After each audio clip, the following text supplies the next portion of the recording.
सूर तुझा ॿियो जुदाई थी साहु कटे तन्हाई। हिक सूर तुझा ॿियो जुदाई थी साहु कटे तन्हाई। रुगो रोआ पयो तुंहिंजी शायदि वई असरी पर मुंहिंजी सरेई कोन थी।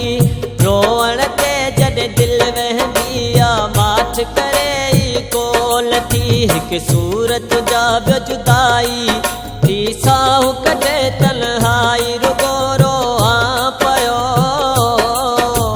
तुंहिंजी शायदि वई असरी पर मुंहिंजी सरेई कोन थी। रोअण ते जॾहिं दिलि वहंदी आ माठ करे कोन थी।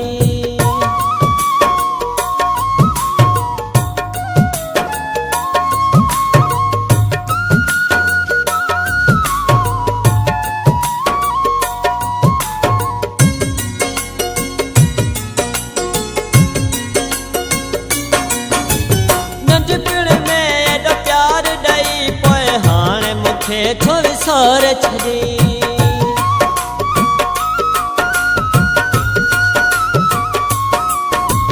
नंढपण में एॾो प्यार ॾेई पोइ हाणे मूंखे छो विसार छॾी। कहिड़ी करियां ॻाल्हि ॾुखनि जी जीअरे ई ॼण मार छॾी। छॾियो मास सुरन आखाई थी साहु कटे तन्हाई। रुगो रोआ पयो तुंहिंजी शायदि वई असरी पर मुंहिंजी सरेई कोन थी। रोअण ते जॾहिं दिलि वहंदी आ माठ करे कोन थी।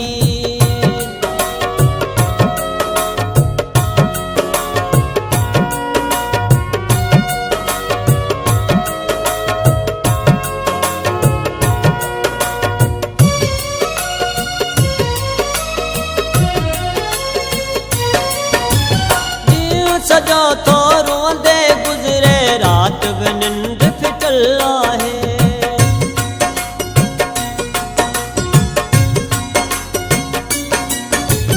ॾींहुं सजो तो रोंदे गुज़रे रात बि निंड फिटल आहे। तोखां सवाइ मुंहिंजी दिलि जो को बि सहारो हिते नाहे। थी हर का ख़ुशी अपराई थी साहु कटे तन्हाई। रुगो रोआ पयो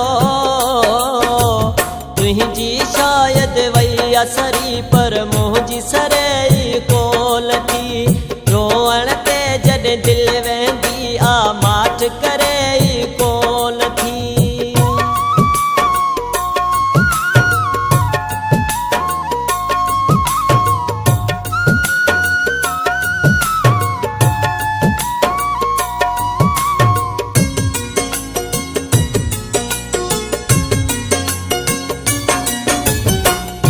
सवा ॿियो केरु मुंहिंजो तूं ई ज़मां जो सहारो है।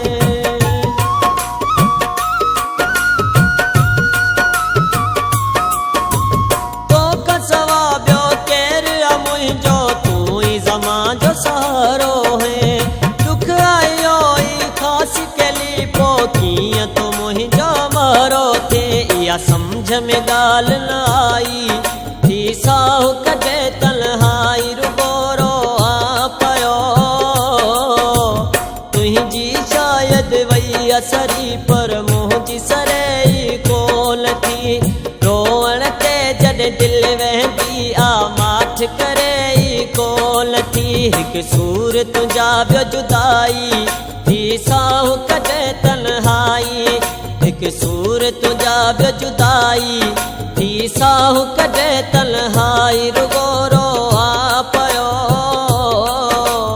तुंहिंजी शायदि वई असरी पर मुंहिंजी सरेई कोन थी। रोअण ते जॾहिं दिलि वहंदी आ माठ करे कोन थी। रोअण ते जॾहिं दिलि वहंदी आ माठ करे कोन थी।